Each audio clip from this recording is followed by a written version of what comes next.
en ese marco lo difícil que es para la dirigencia opositora a este gobierno implantar el tema, poner la voz en agenda. Victoria Donda, gracias por venir, te doy la bienvenida.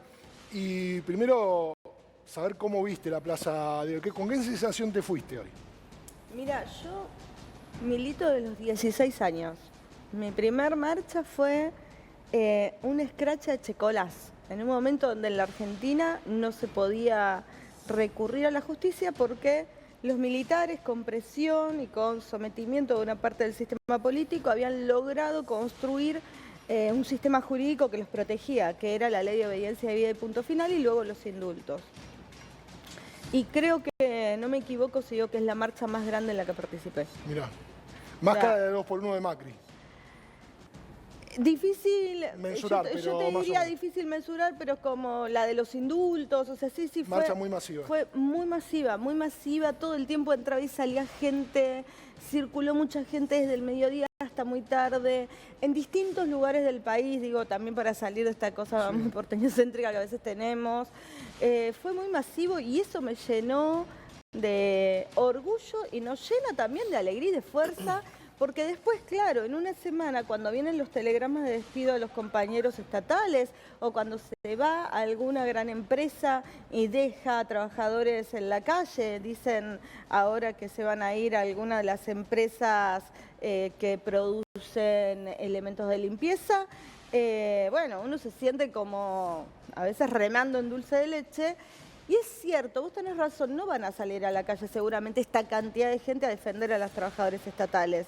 Pero lo que también es cierto es que este sentimiento de agotamiento de la sociedad, de por un lado el sistema económico, por otro lado la angustia que sufren cada vez que te anuncian un aumento de tarifas, que te vas al supermercado y no te alcanza la plata, que subís al bondi y no tenés más plata en la sube porque ya no te alcanza. Empieza a generar evidentemente la conciencia de que esto de alguna forma hay que frenarlo. Y si a eso le sumamos el discurso no negacionista, yo la verdad es que creo que ya hay que avanzar y darse cuenta que este no es un gobierno negacionista, este es un gobierno que reivindica la dictadura y que viene a instalar, como decía el compañero, el modelo económico de la dictadura militar, un modelo de aniquilamiento del sistema productivo argentino, apertura indiscriminada de las importaciones y por otro lado un achicamiento fatal del Estado, donde lo van a reducir a un Estado que brinde seguridad para pocos. Ahora, Victoria, eso todavía parece contar con el aval de buena cantidad de gente y cuando las cosas le van mal... ¿Cuánta gente pensás que avala a esta mujer desquiciada disparando? Es una desquiciada realmente. Es una desquiciada. Bueno, esta mujer es diputada nacional porque entró en una lista sábana haciendo cosplay y la verdad es que yo quiero saber cuánta gente la avala.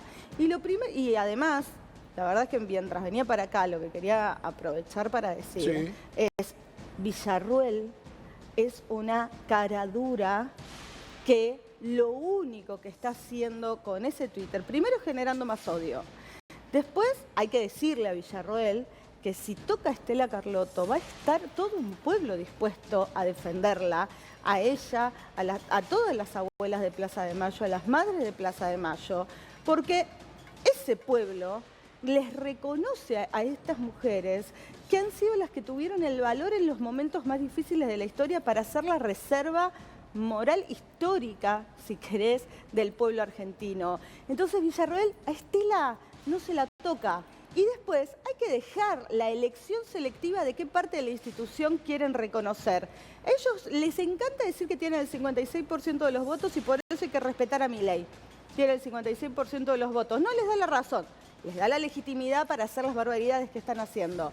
Ahora, nosotros tenemos años de historia, todo un sistema jurídico argentino, todo un sistema legislativo argentino y ejecutivo argentino, porque así como este gobierno merece respeto, los gobiernos anteriores también lo merecen, porque también fueron electos por el pueblo y también tomaron medidas que fueron en pos de, además, llevar adelante la cristalización de un consenso internacional.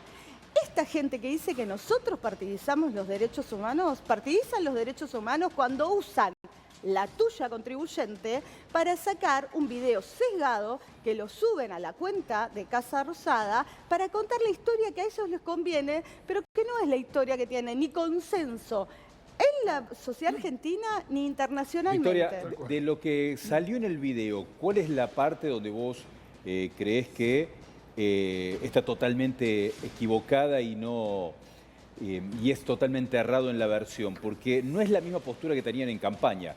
En campaña llegaron a plantear que hubo una guerra y eso no se puede sostener con ningún tipo de argumento.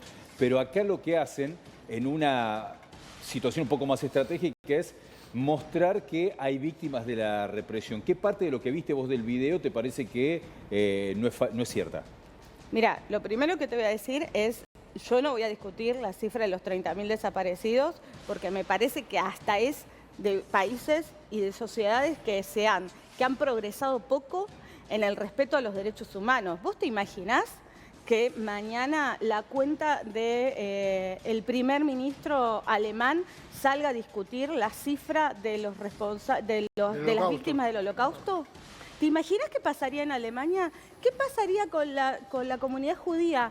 La comunidad judía en Alemania y la comunidad judía internacional. A mí me llama poderosamente la atención que Milei, que parece que se convirtió al judaísmo y va y derrama lágrimas en el muro de los lamentos, se olvide que la comunidad judía fue víctima de un genocidio así como fue víctima este pueblo. Y que si él va a Alemania no va a poner en duda la cantidad de víctimas que tuvo el Holocausto. Eso por un lado. Y por otro lado quiero decir que las víctimas que ellos dicen tener, que han sido víctimas del terrorismo de Estado, y digo dicen tener porque es incomprobable. ¿Y sabés por qué es incomprobable? Porque acá hubo clandestinidad. Entonces yo discutí con Villarruel, porque Villarruel, que también habla del curro de los derechos humanos, es una de las primeras que ha venido currando con los derechos humanos desde hace bastante tiempo. Me la he cruzado en un montón de programas.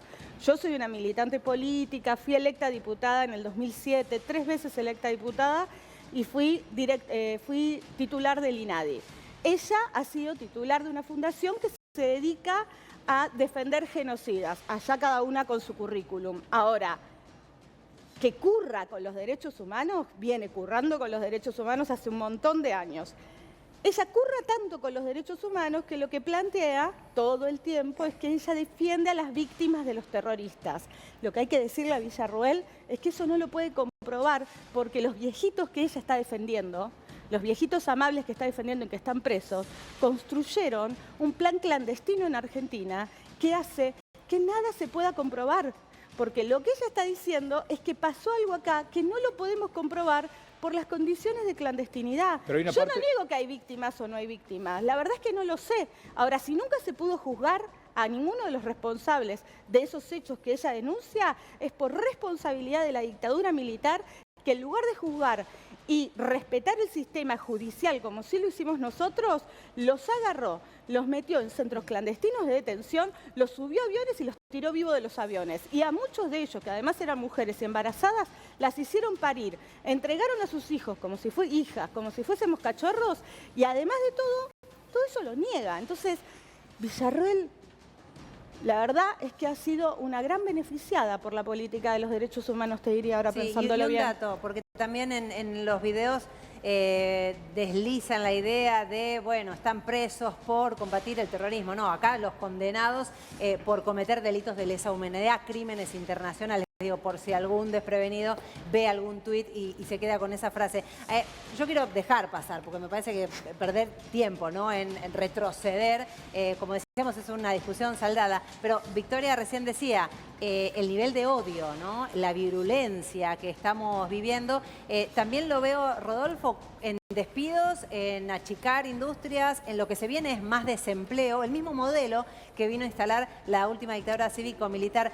La estrategia es esa, es diversificar los daños para que no podamos tener tiempo de enfrentar batallas. ¿Es ese tal vez lo que están haciendo ahora? Eso se llama política de shock. Eso que están haciendo se llama política de shock para que nosotros no podamos reaccionar de ninguna forma. A todo al mismo tiempo, claro. Paolo Roca tiene más funcionarios en el gobierno que la propia fuerza política que ganó las elecciones. Los Paolo Rocas de la Argentina son el problema. El problema nunca fueron los pobres en la Argentina, el problema fueron los ricos y su manera de acumular.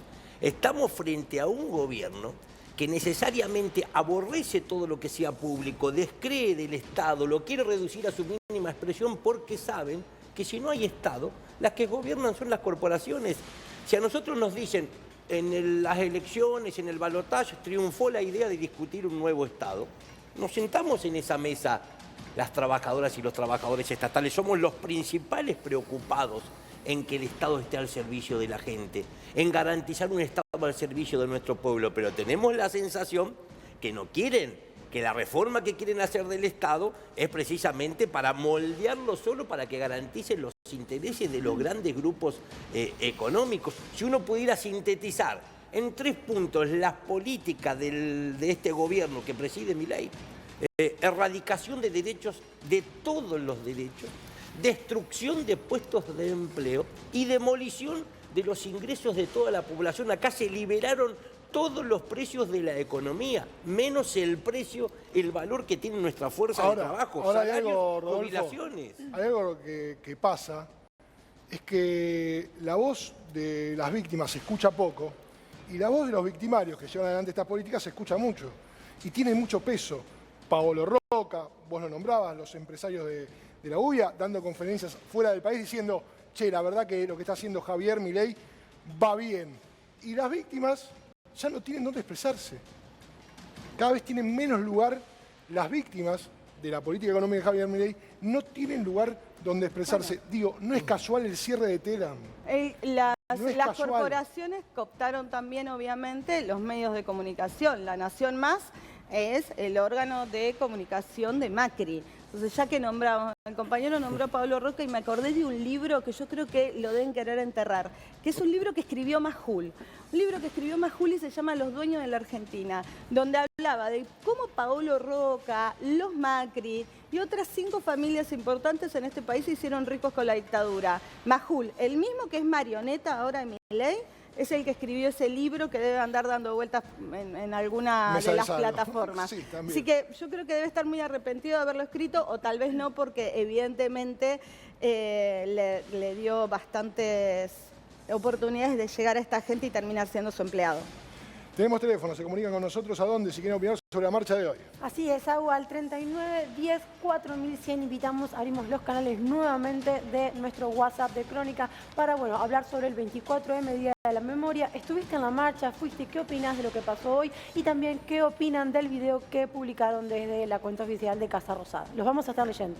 Escuchemos, Fede, un poco esta versión oficial del gobierno respecto de lo que pasó en los 70 con el Tata Joffre, ¿no? ¿Qué personaje eligieron? Dale. Con el punto final y la obediencia de vida que había aceptado Raúl Alfonsín años antes. Estaban en el poder. No solamente sus guerrilleros, los terroristas que habían tomado las armas en aquel entonces, sino también sus ideólogos. Fue un gran negocio el de los desaparecidos.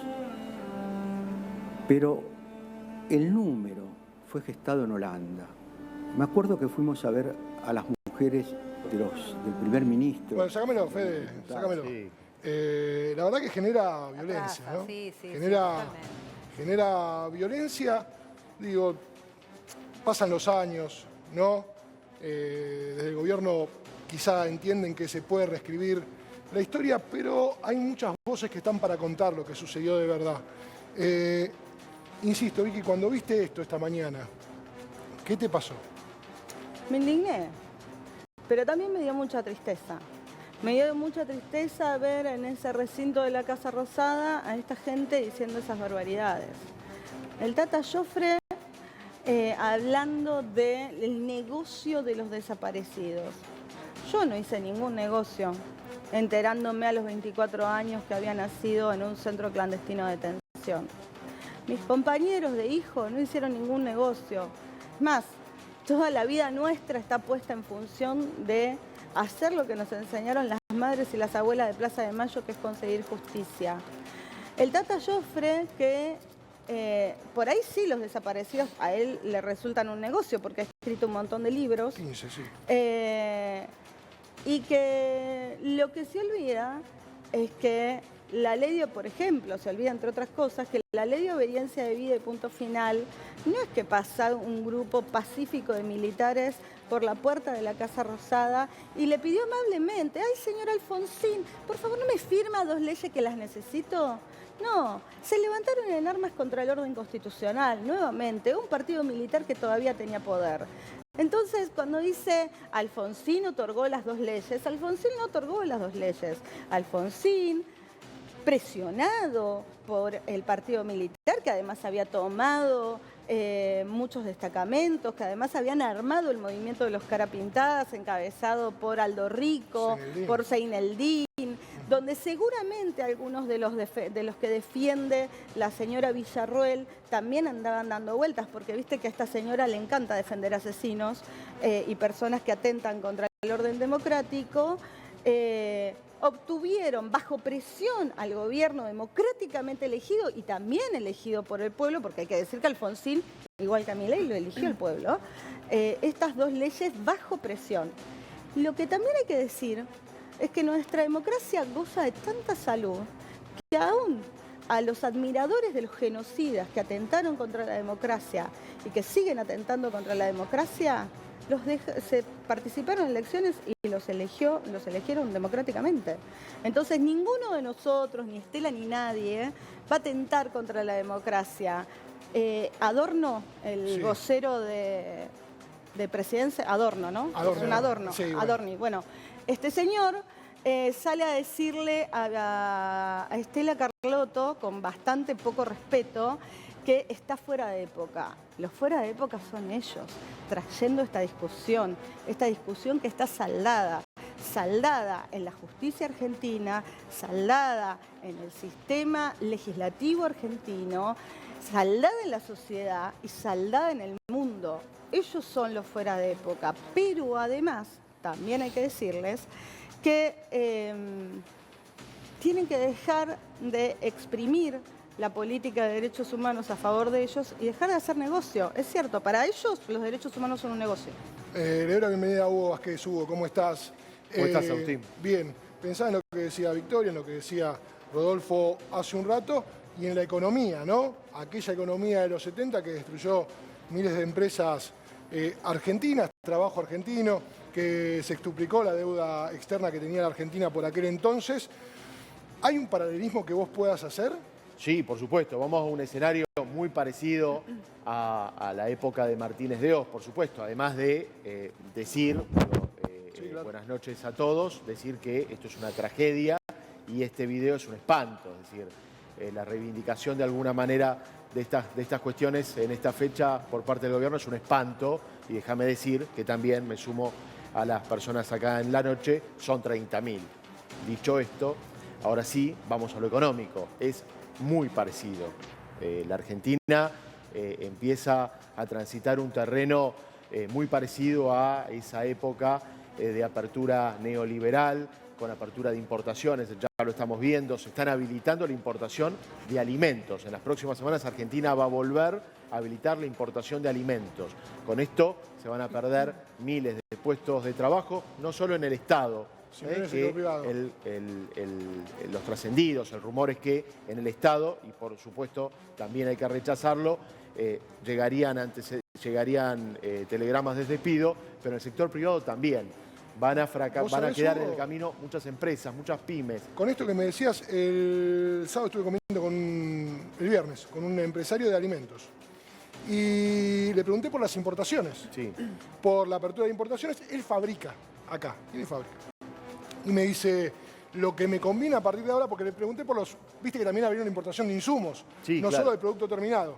Y él me explicaba que no le sirve traer el insumo porque tiene que pedalear el pago. Es que se da, claro. A tantos días, y le conviene traer el producto terminado, cerrar su fábrica acá, enorme, acá en la Ciudad de Buenos Aires, traer el producto terminado con el packaging incluso hecho afuera. Bueno, y pero traes venderlo a la trabajo calle. también. Cuando importás un producto, también importás el trabajo, las horas hombre que hay relacionadas con él ese... me decía, por línea de producción, son líneas de producciones chicas, 70-10.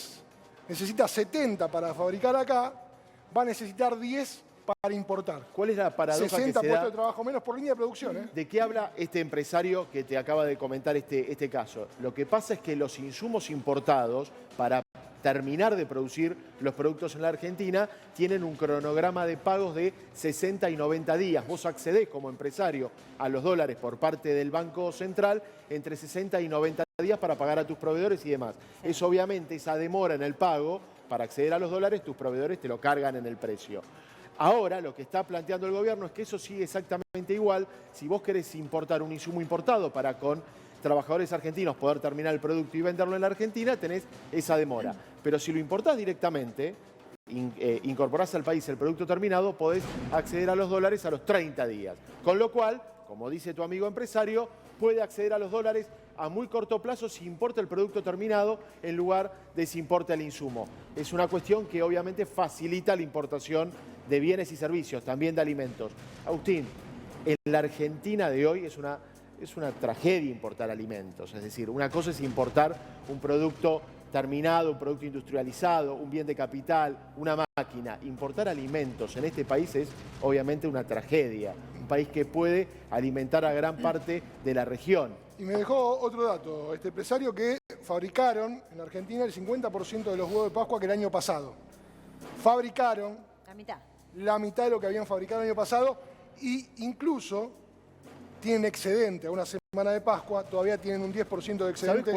¿Sabes cuánto aumentó la canasta de Pascuas del 2023? ¿Cuánto aumentaron los huevos de Pascua? 400%. Claro. Casi un 400%. Casi en el 400% de aumento interanual en un huevo de Pascua. Imposible de pagar para la mayoría de los argentinos. Sí, tenemos mensajitos que van llegando. Bueno, sí, le pedimos a la gente que nos escriban sus testimonios al 3910 4100 y la verdad que están llegando mensajes bastante desgarradores y bueno, los vamos a ir leyendo de a poco. A medida que vayan llegando. Dice: buenas noches, mi nombre es Marcos, somos 3 hermanos. Tenemos razones para pensar que somos hijos de desaparecidos. Mi viejo desapareció en el 76 y no sabemos nada de lo que pasó. Mi mamá tuvo una hija antes que a nosotros, que nació viva y le cambiaron el bebé por otro muerto porque mi vieja decía que no era el mismo bebé. Siempre pensamos que tenemos una hermana que anda caminando por ahí y quizá la cruce en la calle sin saber. El nombre de mi papá es Rafael Antonio Rodríguez y el de mi hermana María Belén. Muchas gracias, Marco, por escribirnos este testimonio. Muy bien, no está de más recordar que se pueden comunicar con abuelas, ¿no? Cualquier duda, siempre se pueden comunicar con las abuelas de Plaza de Mayo. Pueden ahí, es totalmente confidencial, no se da publicidad, se mantiene con un silencio absoluto, se respeta mucho la decisión de cada uno. Si tenés dudas de tu identidad, como en este caso claramente, la recomendación es que vayas a abuelas.